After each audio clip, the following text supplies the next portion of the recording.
On June 30th, 2115, Admiral Hornsmall began to enjoy this miserable planet. As the supreme commander of the technology exploitation fleet, he could choose where to spend his time. He chose a relatively safe location, along the coast near a crater lake that was once a city, with little threat from the ocean on one side and neutron boxes on the other. Despite the woman he chose, he felt at ease. He didn't expect much.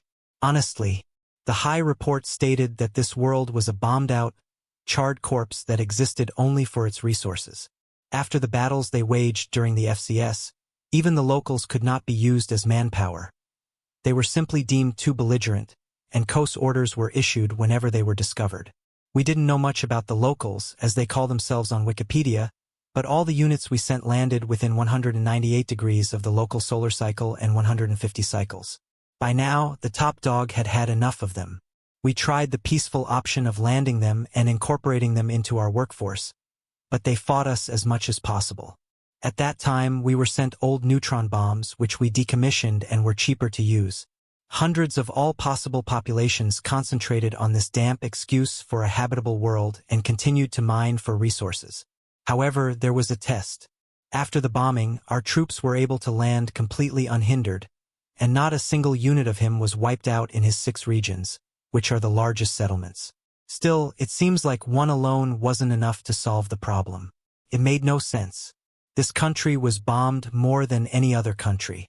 Initially the most resistant, the only hate-filled areas around the coast were not only attacked by bombs. The mothership deleted it. UT Starfleet's ZHF Zakov Pride fired a rarely used antimatter beam whose antithesis particle encountered a standard particle present on land. It simply incapacitated her. Despite the high energy cost of firing a shot, upper management thought it was worth it. In any case, most of the LAM's mass and resources were located in vast, uninhabitable areas of sand.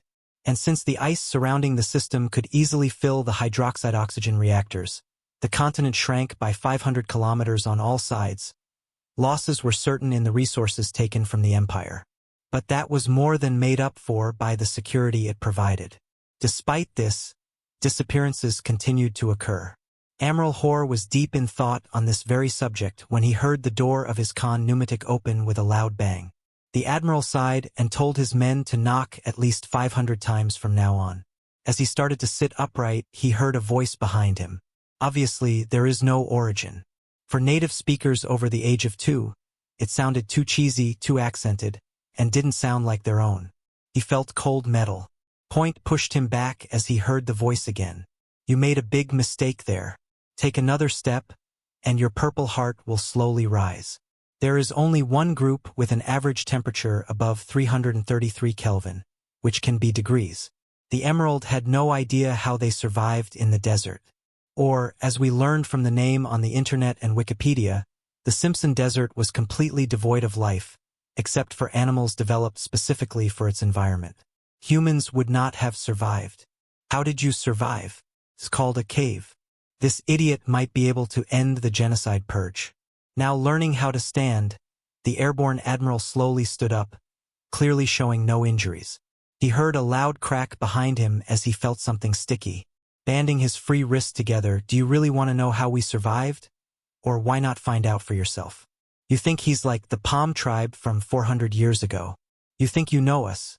You know how to defeat us, defeat our spirit, defeat our legends and dreams, and just like them. You're dead.